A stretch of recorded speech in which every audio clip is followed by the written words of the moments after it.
भजो मुरली मनोहर नंद लाला। भजो मुरली मनोहर नंद लाला। भजो गिरिधर गोविंद गोपाला। भजो गिरिधर गोविंद गोपाला।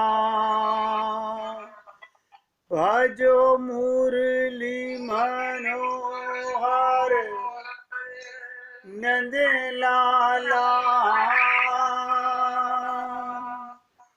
भजो मुरली मनोहर नंद लाला। भजो गिरिधर गोविंद गोपाला। भजो गिरिधर गोविंद गोपाला। बोलिए वृंदावन बिहारी लाल की जय जय श्री राधे। जय जय श्री राधे। सभी भक्तों से निवेदन, बहुत एकाग्रचित होकर सत्संग के प्रत्येक शब्द को हृदयंगम करने का प्रयत्न करें।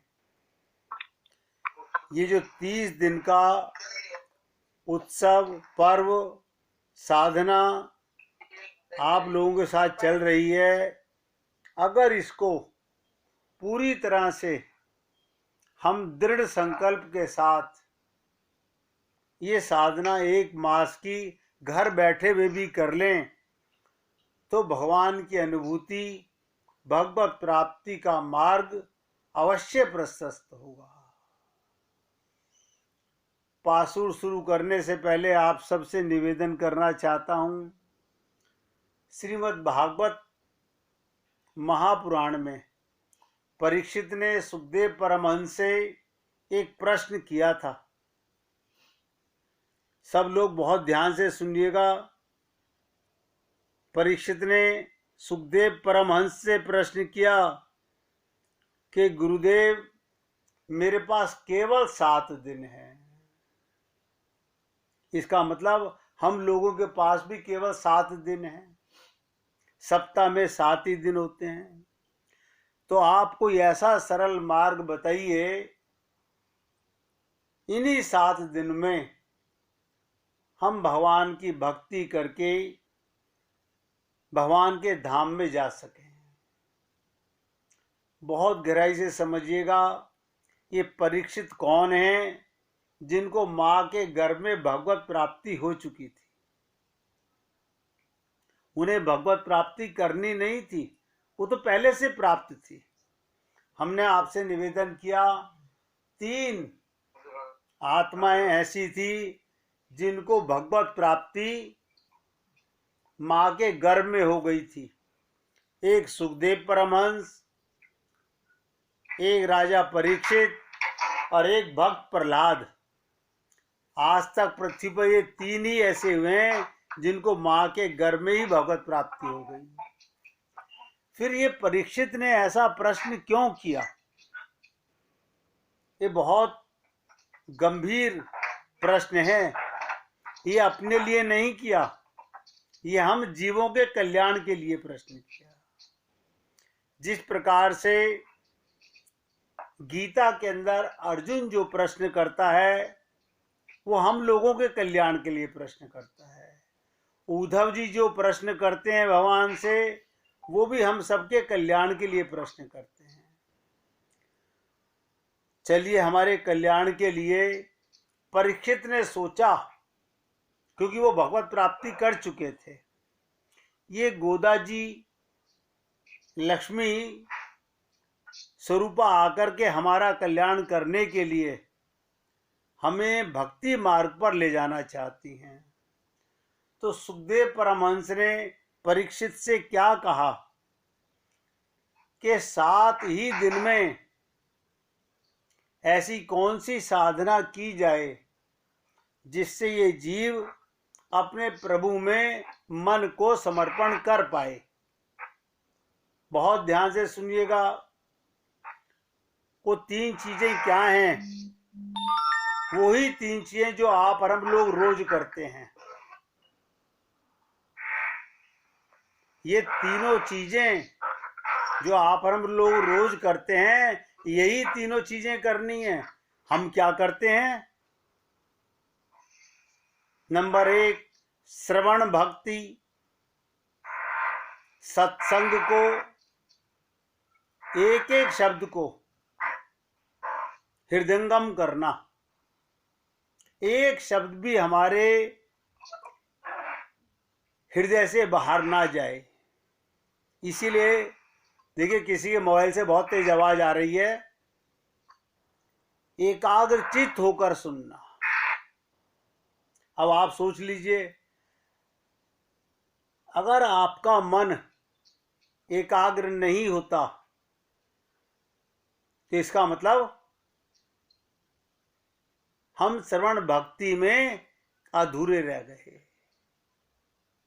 इसीलिए रोज आप लोगों से निवेदन किया जाता है, एकाग्रचित होकर सुनिएगा। नंबर 2, कीर्तनम। आप और हम लोग भगवान की धुन लगाते हैं। हाँ, लगाते हैं। मुख से लगाते हैं या हृदय से लगाते हैं? अंतर है। मुख से बोला मगर मन से बोला नहीं। हमें सोचना होगा, हम मुख से ही बोलते हैं, क्या भगवान को अपने सामने खड़ा करके उनके प्रति अपना कोई भाव बना के, कोई संबंध बना के भगवान का सुमिरन करते हैं? नहीं, ऐसा तो नहीं करते।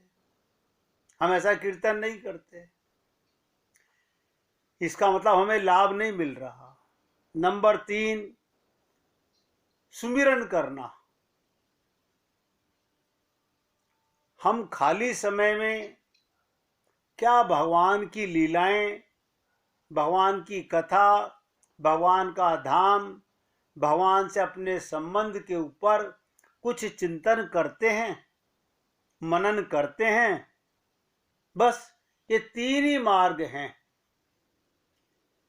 नारद जी ने 84 सूत्र कहे भगवान से प्रेम करने के। भक्त प्रहलाद जी ने 9 भक्ति कही। लेकिन हम कलयुग के वासियों के लिए सुखदेव परमहंस ने 3 मार्ग बताए। इसलिए मैं आप सबसे निवेदन करना चाहता हूं, जब भी हम पहले आपके साथ आते के साथ ही 1 मिनट का कीर्तन कराते हैं और उसमें हम कहते हैं, भजो गिरिधर गोविंद गोपाला, तो आपको अपने सामने गिरधरधारी,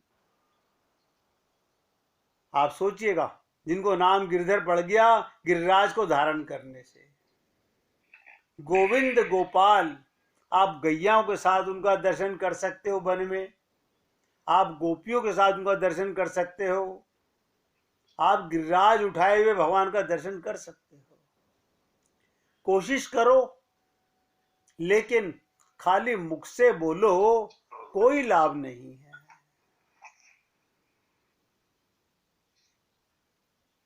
इसी प्रकार जब सत्संग के अंदर जो कुछ आपसे चर्चा की जाए, उसको आप कितना हृदयंगम करके एक एक शब्द को ध्यान से सुनते हैं। इसके उपरांत जब समय मिले, भगवान का चिंतन, भगवान का मनन, भगवान का ध्यान, भगवान के साथ अपने संबंध को जो रोज सुनते हैं, उस पर थोड़ा विचार करें। अगर हम ऐसा करेंगे तो आप देखोगे कुछ ही दिनों में आपका मन भगवान में लगने लगेगा।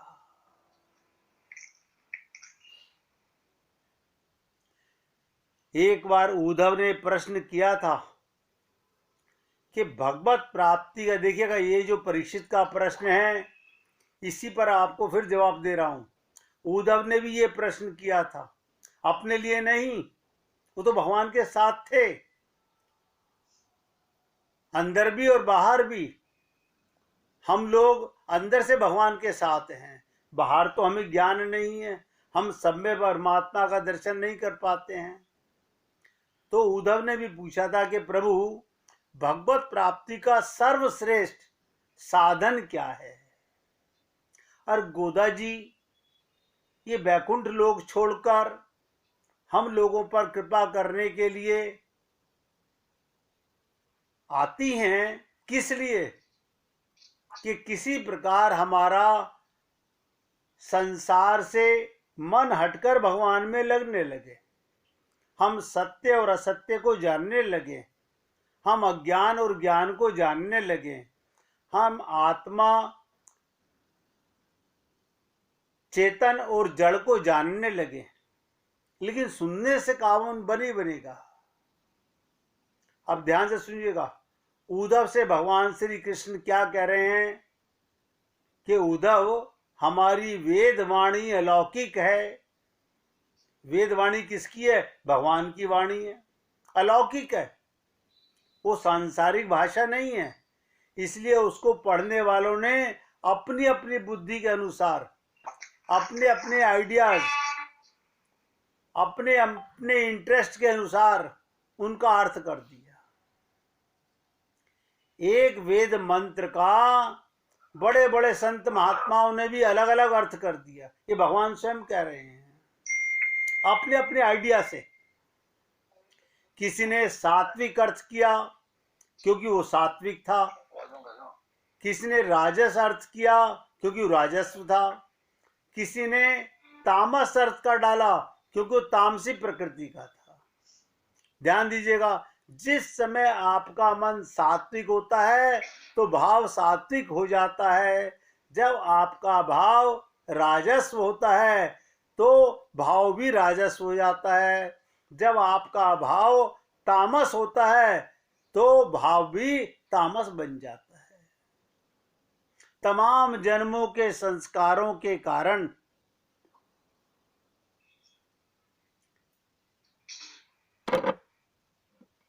सबकी रुचि अलग अलग है। तमाम जन्मों के हमारे संस्कारों के कारण, इसलिए भगवान कहते हैं मेरी अलौकिक वेदवाणी को लोगों ने अनेक अर्थ कर डाले और कुछ पाखंडियों ने बना दिए।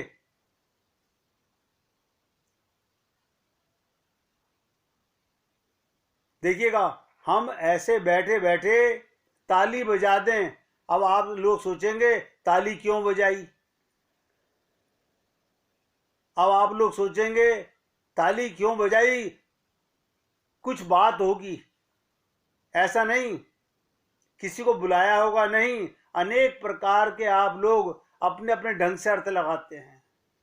अगर कोई संत, ध्यान से, एक से मुख से बोला कि ध्यान दो, और दूसरा कोई व्यक्ति सत्संग में सामने बैठा हुआ झपकी ले रहा था, तो संत ने कहा मुख से नहीं, केवल ताली बजाई, तो सामने वाला चौकन्ना हो गया।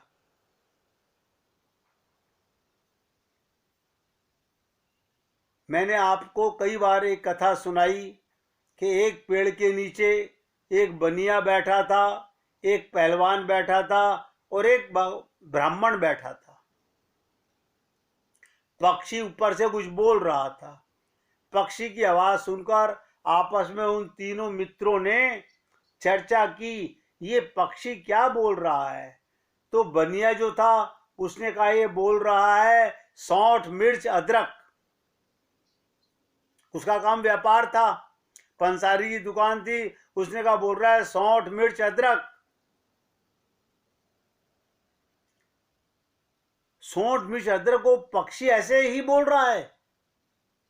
तो पहलवान ने कहा नहीं नहीं, देखिएगा पहलवान की अपनी सोच थी, तीनों मित्र थे। उसने क्या कहा ये सोंठ मिर्च अदरक नहीं बोल रहा, ये बोल रहा है दंड बैठक कसरत। कि वो अखाड़े में पहलवानी करता था, उसे दंड का ध्यान रहता था, बैठक का ध्यान रहता था, कसरत का ध्यान रहता था।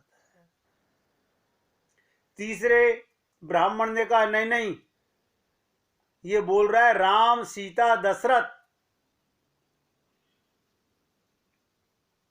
यानी एक पक्षी की आवाज पर 3 व्यक्ति बैठ करके, तीनों मित्र हैं, अलग अलग अर्थ निकाल रहे हैं। तो वेद तो अलौकिक वाणी है। भगवान कहते हैं उद्धव, उसको व्यक्ति अपनी बुद्धि से कैसे समझेगा? वो क्या जाने कि वो क्या बोल रहे हैं? तो उद्धव, उसके तो अनेक अर्थ कॉमन हैं। अब ये बताइए, तमाम सारे मार्ग जो बन गए, इनमें सबसे सही मार्ग कौन सा है और कौन सा बढ़िया है? तब ध्यान से सुनिएगा।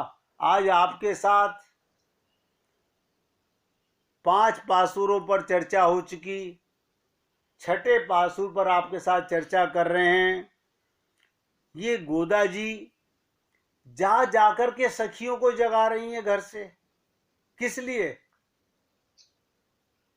कल हमने आपसे निवेदन किया था कि उनकी एक सखी ने कहा कि दीदी आप जगाने क्यों जा रही हो, जिसका मन होगा आएगा सत्संग में। वो कहते हैं नहीं, ये जीव तो अनंत जन्मों से सोया हुआ है। अगर हम लोगों के जीवन में संत महात्मा ना आए तो आप पर हम लोग अपनी बुद्धि से हनुमान चालीसा भी पढ़ते हैं, शिव चालीसा भी पढ़ते हैं, दुर्गा चालीसा भी पढ़ते हैं, आरती भी करते हैं, पूजा भी करते हैं, दान भी करते हैं, जप तप व्रत भी करते हैं, और हम ये समझते हैं अब हमारे को वैकुंठ लोक की प्राप्ति जरूर होगी, हमारा परम पद जरूर होगा। लेकिन जब कोई संत महात्मा हमारे जीवन में आते हैं तो वो बताते हैं कि ना, जो कुछ तुमने किया वो सात्विक विचार हैं, उनसे केवल स्वर्ग मिलने वाला है, भगवान नहीं मिलने वाले।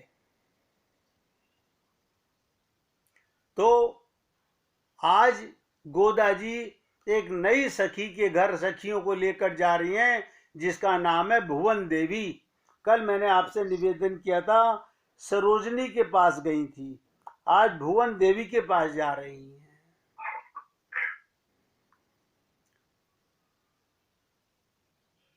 तो गोदा जी, इन्हें हम क्यों जगाने गई? ये तो अपने आप जग उठे। ये एक दूसरे से जो बातें कर रहे हैं, क्या ये तुम नहीं सुन रही? ये परस्पर देखिए कितनी विचित्र बात कह रही हैं। ये परस्पर करवटें बदल रहे हैं। इसका मतलब पक्षियों की आवाज सुन रहे हैं लेकिन जागना नहीं चाह रहे। जब ये बात सुनी गोदा जी की सखियों के साथ में, तो ये मर्म वचन सुनकर मन ही मन भुवन देवी कहने लगी, इस गोदा का और कोई सखियों का तो ऐसे बातें करने का स्वभाव है, ये घर घर जाके लोगों को जगा रहे हैं, हम आनंद ले रहे हैं संसार का, और ये हमारे को एक नया मार्ग बता रहे हैं।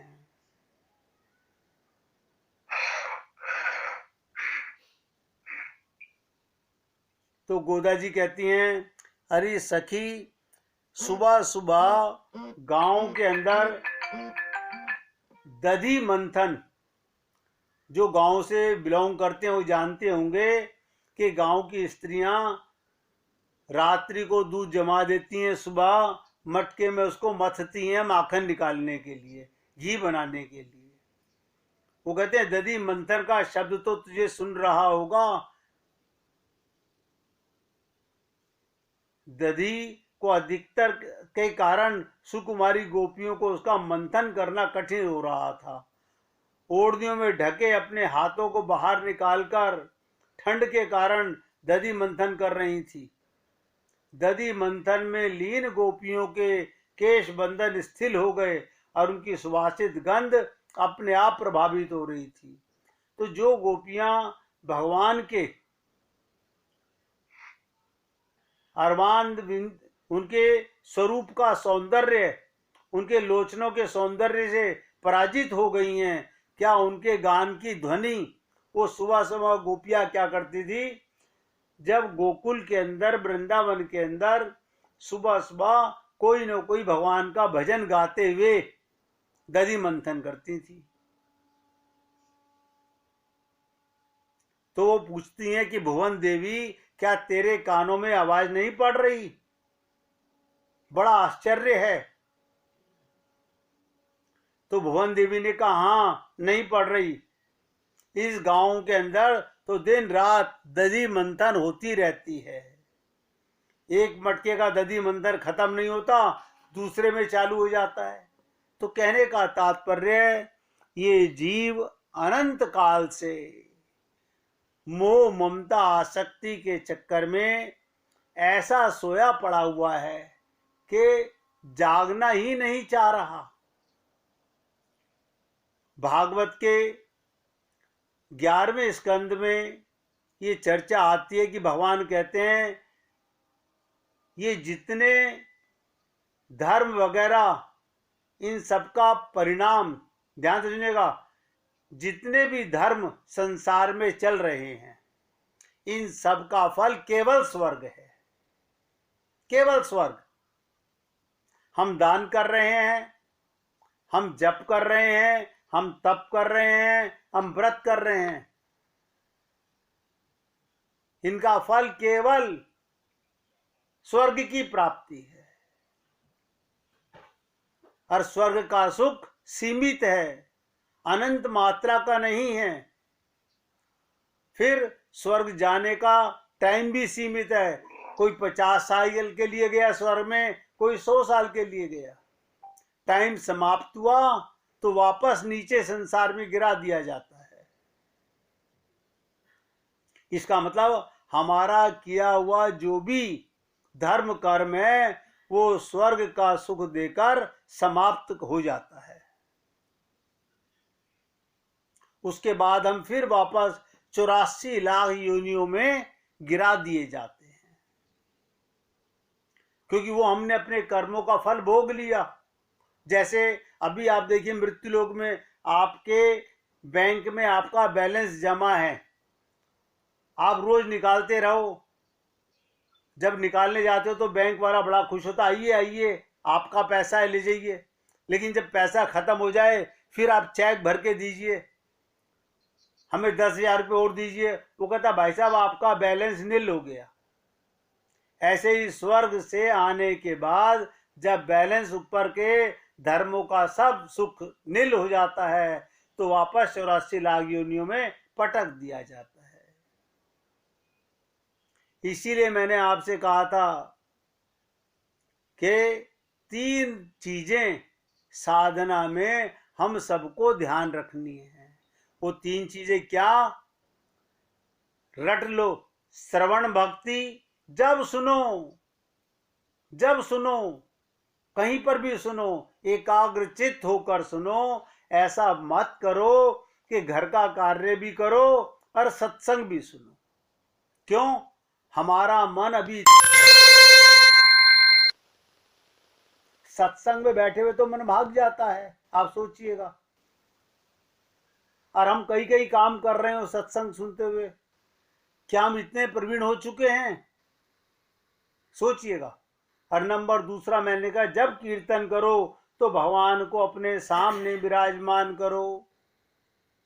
मुख से राम तब बोलो जब राम सामने खड़ा हुआ हो। राम का कोई भी स्वरूप अपने सामने लेके आइएगा। और तीसरा मैंने कहा, सुमिरन करना, चिंतन करना, मनन करना, एकाग्र में बैठकर एकांत में भगवान की लीलाएं, भगवान का जो कथा आप लोग सुनते हो, आपको जो आती हो, कुछ भी सोचो, मगर सोचो भगवान के बारे में। और एक बार नहीं, बार बार सोचो।